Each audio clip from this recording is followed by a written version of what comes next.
And so another day went by, a day filled with the great music of things happening in this world. And when that day was finished, Scheherazade and the king retired to the royal bedroom. And just as before they went to sleep, Scheherazade called for her sister. And her sister came, and she said once again, "Oh, my sister, if you are not sleepy, please tell us the rest of the story of the fisherman and the genie." "Yes, yes," said the king, "please do." So Scheherazade said. The prince came running out of the castle, and he jumped into the saddle of his horse, and he took his sword, and he cut the rope binding the horse to the tree, and he turned, and he saw the princess in a white dress, and with sorrowful eyes she addressed him, and she said, "Oh, my prince, where are you going? We're going to live a happy life together in your castle." "No, we're not. You're a she-troll. You're going to have me for dinner." And he put his spurs into his horse and turned and galloped off into the moonlit forest. And behind him he heard nothing but a great roar of frustration. Rawr! But he was not followed. And he went through that forest, and he arrived again at the castle of his father, and all his king's men, and the sage who had told him to follow that deer, said the vizier. And so the prince told his story to all of them, how he'd followed the deer and almost been killed and eaten by a she-troll. As soon as the king heard this, he summoned the sage who'd given that advice to that prince to go follow that deer, and he had him killed on the spot. So I'm telling you, king, your situation is the same. This sage in this yellow robe with his magical cures, why, he has come. He is a dangerous element. Nobody knows why he's here. He could be a spy. He's an agent from another power. He's come to destroy you, I tell you this. And you must kill him. Have him for lunch before he has you for dinner. Well, maybe you're right, said the king. Maybe you're right. Okay. And he summoned the sage to that throne room. And the sage came peaceful in his yellow robe with his wooden staff and his bare feet. And he said, "Yes, my king." And the king said, "Thank you for healing me, dear sage, but I'm going to have you killed." "What?" said the sage. "You're going to kill me?" "Yes, indeed," said the king. "Why is that?" said the sage. What have I done? What have I done? I cured you, and you're going to just destroy me like that?" "Yes, indeed I am," said the king. "I'm going to snuff you out right now." "No, no," said the sage. "Please don't do that. That's like the reward given the crocodile." "What is the story of the reward given to the crocodile?" said the king. "This is no time for stories," said the sage. "Just let me free and let me out of here." "I don't think so," said the king. "Guards!" And the guards came and they grabbed the sage, and then a big man named Boris came through a door. He had a big stone on his back. He plopped it down on the ground. He took out a big axe, and he said, "Sage, prepare to die." "Do you see," said the fisherman to the genie, "do you see how this story is like our situation?" I see," said the genie, "I see." "Do you really understand?" said the fisherman. I get it. Just tell me the end of the story," said the genie. "All right, so the sage was there, and Boris, the executioner, was above him with a big axe, and he said, 'Prepare to die.' And just then the sage said, 'Wait, by Allah, I have one last request.' And the king said, 'What's your last request?' And the sage said, 'O king, there is a blue magical book in my tent, a very powerful book of secrets. Now this book, if I were to be killed, I would hate to have it fall into the wrong hands. But if I were to give it to you, I know you would care for it, and you would learn many magical things from this book.'" "Well, that sounds pretty good," said the king. "All right." So under guard, the sage was taken back to his tent outside the palace. He rummaged around down there, and a little bit later he came back bearing a blue book, very dark blue. On the cover it said, "The Secret of Secrets." And he presented this book to the king. And he said, "Now, king, if you cut my head off and put it on a silver plate, and then if you turn to page 6 of this book and you read the words you find on that page, my head will begin to speak. And then the two of us will unlock the secrets of this magical and powerful book. But I urge you, don't kill me, king. If you spare me, God will spare you. If you destroy me, God will destroy you." "I don't think so," said the king. "Besides, I want to hear your head talk." "All right, kill him." So Boris the executioner took the sage and cut off his head, and they plopped it onto a silver plate. And then the king said, "Now give me that book." And he took the book and he opened it up. And indeed, on the first page it said, "The Secret of Secrets." And he tried to turn the page, but it was stuck to the next page. There was some kind of blue powder on the book that was gluing the pages together. So the king licked his finger and turned the page. Now the next page was the same way. So he licked his finger again, and he turned that page. So in this way he got to the 6th page. Lick and turn, and he came to that page. And he looked on the 6th page of that magic book, and he saw no words at all. "There's no words here at all," he said to the sage, and the head on the silver plate opened its eyes and spoke and said, maybe I was wrong, but it's in there. Try the 16th page. It's got a 6 in it, I think." So the king licked his finger again and turned the next page, and the next. And as he turned the pages, suddenly everything began to get a little cloudy around him. And he stood up, and the room seemed to kind of circle around him in a strange way. Everything was drifting and turning black. And then the head on the silver plate began to speak and said, "You cruel and nasty king, you cruel and nasty king, you could have spared me and I would have spared you. But you chose to destroy me, so now I will destroy you. So you have been killed by this poison book." And then the king fell to the ground, and his blue tongue lolled out of his mouth, and his eyes rolled back into his head. And at that moment the head on the silver plate closed its eyes and expired. "So you see, genie, this is the way it is.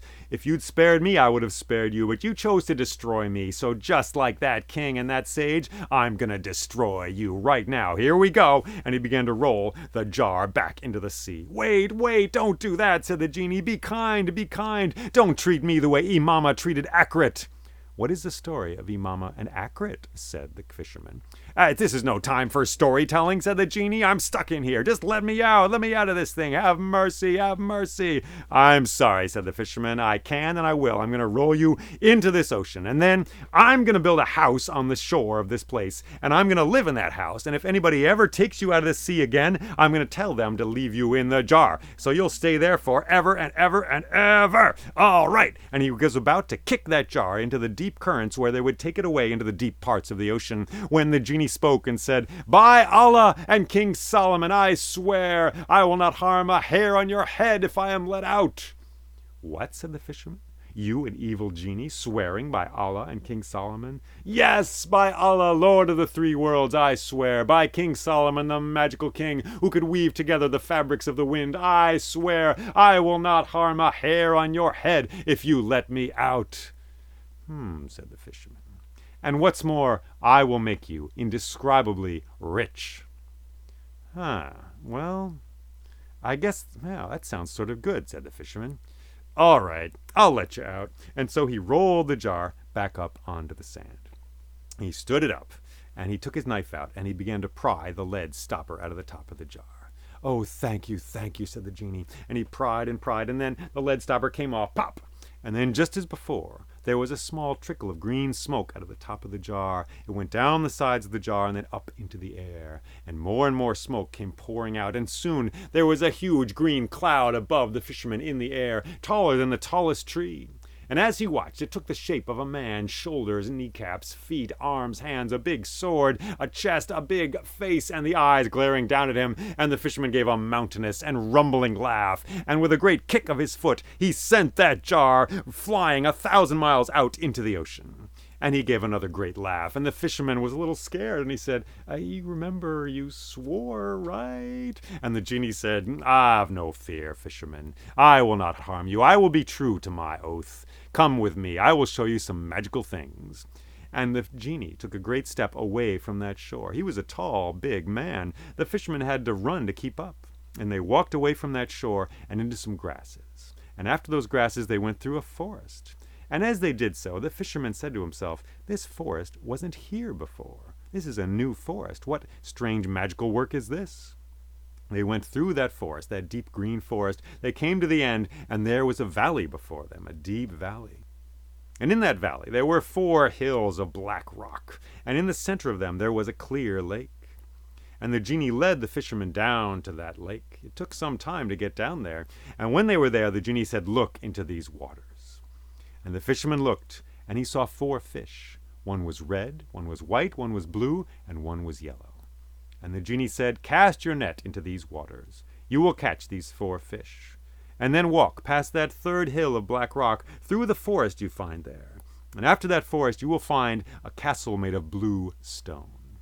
Bring these fish to the king of that castle, and he will buy them from you for a great amount of money.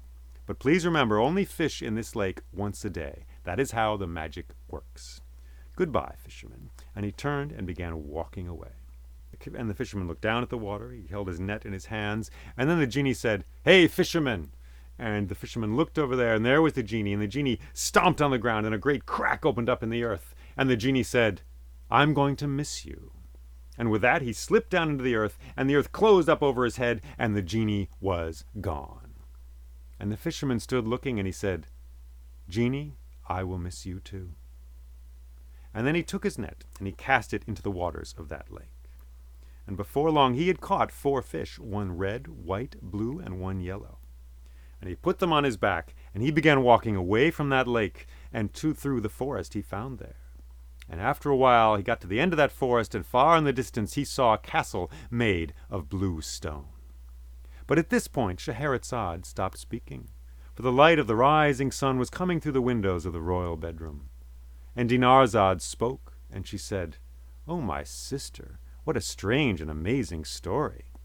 "Yes, indeed," said Scheherazade, "and if the king lets me live for another day, I will tell you both the rest of the story of the fisherman and the 4 magic fish." "We'll see," said the king. But in his heart he said, "I'll let her live for still another day, for I'm dying to know how this story ends." So the 3 of them slept a bit, and then they went out into the world to live their lives. But they found that the stories they'd heard in the night, they murmured and echoed through their lives as they went through their days. So that Scheherazade, as she walked in the palace garden, she found herself thinking about the dark blue book called The Secret of Secrets. And Dinarzade, as she fried onions in a pan for her father's supper, she found herself thinking about the she-troll in that crumbling palace in the forest. And the king, even the king, as he spoke with his ministers in a room, as they looked at a big map spread out on a table, he found he was not listening to anything his ministers were saying, but he was staring off into the distance and remembering the fisherman and the genie, and hearing in his mind's ear the sound of the sea.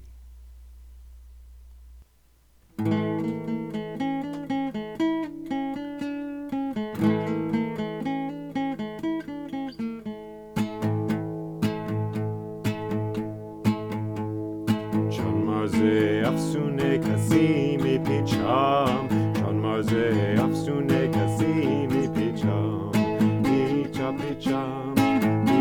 picham, iin midonam, kechona picham.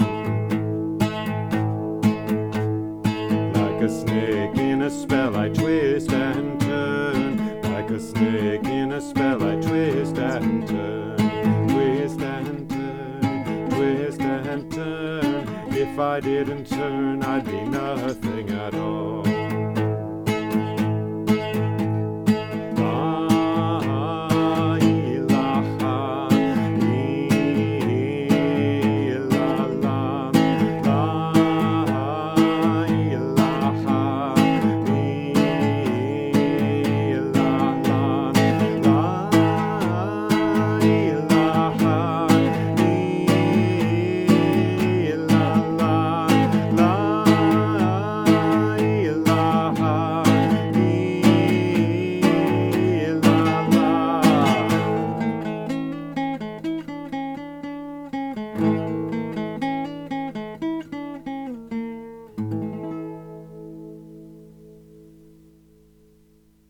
All right. Thank you for listening to this podcast. Thank you for taking part in the wild river of this story, this collection of stories known as the Arabian Nights. This is just the doorway. This is just the beginning of this huge collection, which is about 3,000 pages in English. Kind of amazing. I don't have a lot to add to this part of the story. I would just point out the sage, right? The sage and the king. The king is ill. The sage comes and he cures him. And then the sage gets his revenge on the king because the king is super nasty and just wants to get rid of him. He's too dangerous, too powerful. So the sage kills the king with a poisoned book. And again, it's great to remember the context of this. This is a story being told to the genie by the fisherman. And that story is being told to the evil, nasty king by Scheherazade. Scheherazade, who must keep this story going or she's going to be killed the next day. So all these stories are working on the king, and Scheherazade is presumably having some strategy happen here. And so the king is hearing this story about the power of the word. about how a book kills a king. So it's a little message there about the power of language and of the word to cure and to destroy and kill at the same time. So these messages are presumably working on the king and making him change his nasty habits. Also, it's interesting to notice that the story changes the teller as well.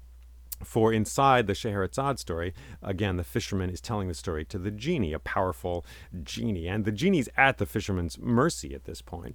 And he's telling a story, and he's basically preaching an eye for an eye, right? The fisherman is saying, if you could be merciful to me, I would be merciful to you. If you choose to destroy me, I will destroy you. That is said by the sage as well in that story that the fisherman tells. So that equation is kind of like you get back what you give out, right? If you're mean, the world would be mean. If you're kind, the world would be kind. But in the end, the fisherman doesn't follow that. He chooses to be merciful. The genie has been cruel to him, has threatened him with death, and the fisherman could do the same. He could put the genie back in the sea to be trapped forever. But he chooses to be merciful. And so perhaps the story he's told has changed him as well. Perhaps the teller of a story is altered and convinced in some way by the story that is told, which is an amazing thought, that the story works its magic not just on the listener, but also on the teller of that story. And finally, I would just say, for me personally, these stories are pretty wild, you know? I'm used to Grimm's fairy tales. That's the culture I come from, more or less. And, those stories are different. They're a little slower in some ways.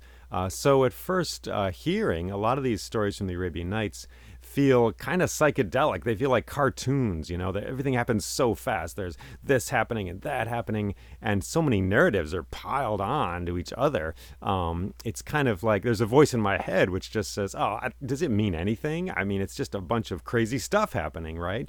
But I would urge you to trust the story.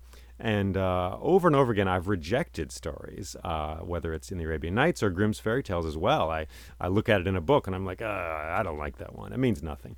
But later on, if I give it attention, I find that there are treasures there under the sand, as it were. There are things buried in that story. There's things which become apparent, become revealed only through the quality of attention I give to the story.